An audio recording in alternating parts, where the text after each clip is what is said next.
Yo, what's going on, everybody? It is Chad here with BetHubb.com. Extremely excited today to break down the huge news coming out of Major League Baseball, which is none other than the blockbuster trade between the Miami Marlins and the Toronto Blue Jays, which will now see $175 million worth of salary moving north of the border, with two franchises clearly going in different directions. And truth be told, if we didn't see what happened with Boston and the Dodgers in the offseason, I think people would be going even more crazy about how much money was moved here in this deal. That one just happened to be even bigger and between two more marquee franchises, so this one doesn't receive quite the same hype and recognition as it probably would at any other point in the history of Major League Baseball. And, before we really get into breaking down the franchises and how they're going to move forward here with their direction, I would first like to address the Marlins and how pathetic the ownership group here is, with none other than Jeffrey Luria, who is an absolute embarrassment to the sport and should no longer be an owner with the mindset that he has here. The nerve of him to go out there and con the taxpayers into $550 million stadium and then go out last offseason and boast and brag about how they're going to provide the fans with all these wonderful players and build towards the future with a great roster, and go out there and sign these guys, and even last year getting rid of their franchise player in Hanley Ramirez and also losing Keith Bell, and then also getting rid of Anibal Sanchez, Omar Infante, the list goes on, and then to go out there and have a big opening night and bring out Muhammad Ali. What an absolute farce. And we can't forget the fact that they also tried to get guys like Albert Pujols and CJ Wilson.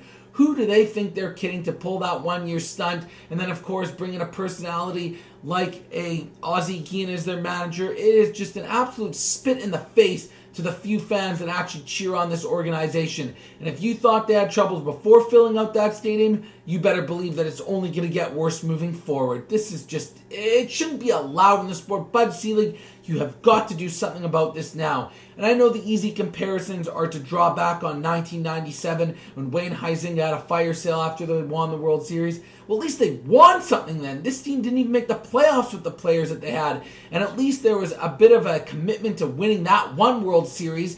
And at least through that, they got so much talent that they were able to go on and win a World Series 6 years later with the payroll of only $54 million, which was pretty low at that time. So, and then even after that, there was no commitment long-term. Most of those players ended up being dealt. What is the point on even having a franchise in professional sports if you don't want to have the commitment to winning and keeping players around? And then if you don't want to do that, at least act like a Kansas City or some of the other smaller market teams like a Pittsburgh who definitely don't want to have payroll, Oakland, and never go out and sign these guys and have false promises to the fans. Be consistent. Be upfront with everyone instead of trying to sell something that truly isn't what the organization is all about.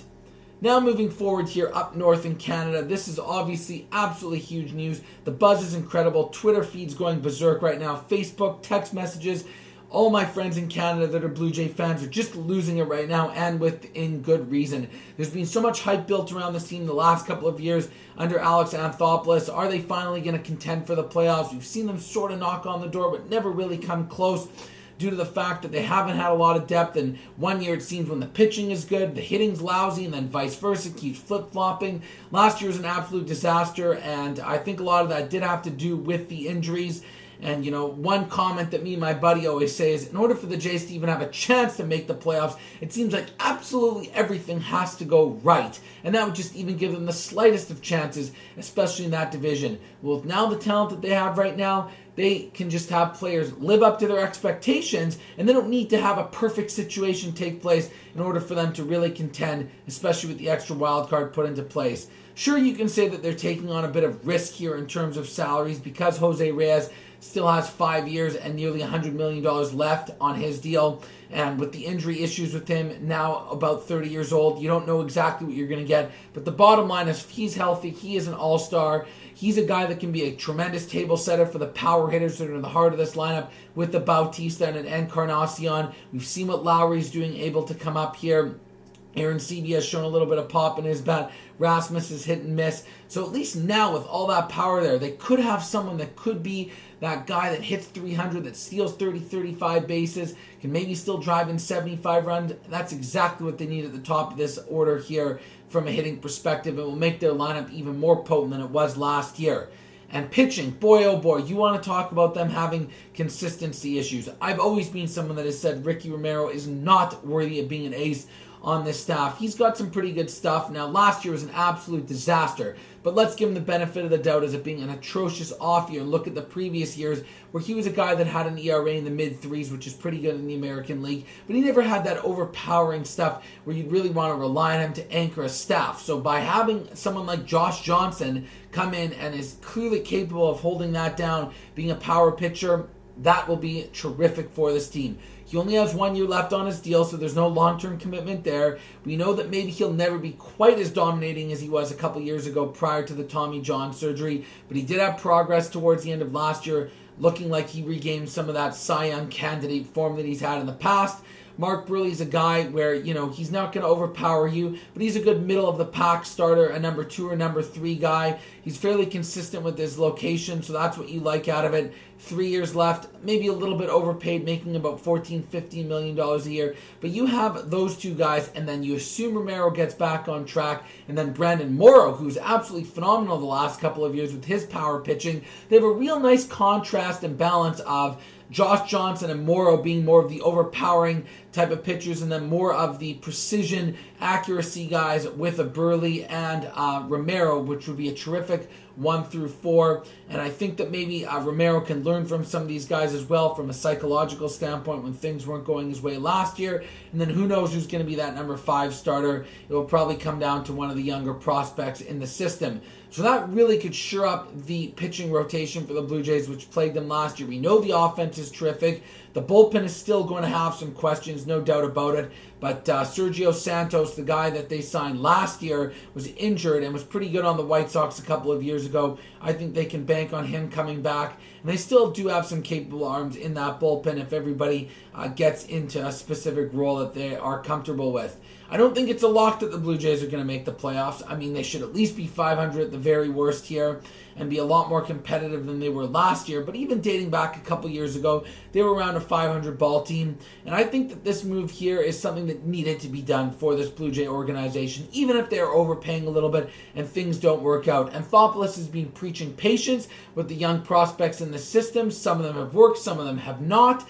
And I think now the pressure might be coming down a little bit on him, and it was time for him to actually go out there and make that big splash and provide some of these players that have been pleading the last few years for them to bring in some additional talent for them.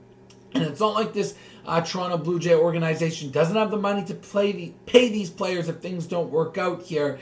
Rogers Communications is who owns them, and trust me, they are loaded. There's a reason why they make a ton of money. Everybody in Canada has been getting screwed on their cell phone bills and cable the last number of years, and I know that I've been a part of that. So you know what? If they're going to continue to hose us, they might as well give us some sort of product back here and make this team somewhat of a contender. When you look at the AL East right now, Boston's obviously not in a great spot. Baltimore, are they really going to repeat what they did last year?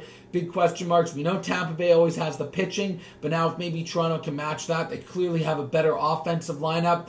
And the Yankees are always going to be in the mix with their high-powered bats, but there's a lot of question marks with their starting rotation as well. You add the extra wild card into the mix. I think Toronto has a fantastic chance to be a contender here for the playoffs. From at least a talent standpoint. We all know that that doesn't mean anything in baseball. When you look at some of the teams that go on long runs, win World Series, and even make the playoffs, so much more of it comes down to the way players mesh together, accept roles on the team. And at this point, the Toronto Blue Jays don't even have an actual manager to put everything together here. But I like the fact that Anthopoulos is being ballsy here. I like the fact that they're taking a chance, and it's creating some excitement.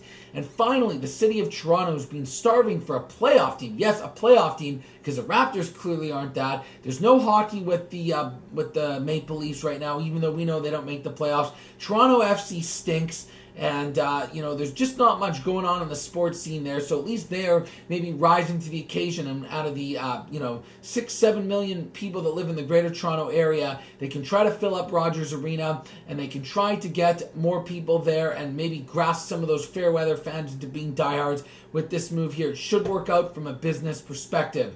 So big fan of what Toronto's done here, even though there is a lot more risk from their perspective and things might not work out. Now, for the Marlins, I already discussed it from a business standpoint, how absurd it is, but at least they are getting rid of contracts that appear not to be great. Jose Reyes We know that he has a lot of injury risk issues here and maybe isn't living up to those expectations of when he was a stud with the Mets. Josh Johnson, the contract expires anyways. They probably weren't going to pay him no matter what. Mark Buerhle is far from a great pitcher. He's slightly better than average. Yeah, he's pretty good. But, someone who has an ERA in the high threes and doesn't really have that great stuff, you have no problem getting rid of him, the amount of money that he's making. They are getting some high-end prospects here with Nicolino. I've heard nothing but good things about him. Same thing with Echeverria. Henderson Alvarez showed flashes of being decent last year. Chunel Escobar, who knows with this guy? Seems to be a bit of a head case. There's probably a reason why Atlanta got rid of him a couple years to the Blue Jays. We know that the comments he had there with the slurs last year, it doesn't seem like he's ever really lived up to his expectation level here. But at least they do get a couple of players to replenish through the system. But all I can say is, how on earth does this team expect to remain competitive? How are they going to convince any of their other youthful, talented players to stay around long-term? In particular, Giancarlo Stanton has already started mouthing off on Twitter, not pleased with this move, and I can't say that I blame him. Miami Marlins, just contract. Get them out of the league. It is an absolute joke. Toronto Blue Jays, lots of potential, lots of prosperity, and lots of good things on the horizon here for baseball in Canada. And it's about time, because there's no hockey right now, and I'm sick and tired of all the coverage here in Canada with TSN breaking down these negotiations day after day. It's just nauseating. Tell me when that deal's done, and then we'll break it down. And on top of all that, I know you guys like to bet on baseball. It really is a phenomenal sport to have some action on. The future odds, it should be interesting to see how it comes out. So make sure you guys check out what everybody's betting at here at BetHubb.com. Check out the link below here on the video. Sign up for your account if you don't have one. If you do, make sure to take advantage of all of our weekly bonuses that are starting to come up now. Challenge your friends, create your own lines, trash talk. That's the way it goes down. BetHubb.com, Toronto Blue Jays, ball and trade, Miami Marlins. You guys are a disgrace. Chad M, I'm out.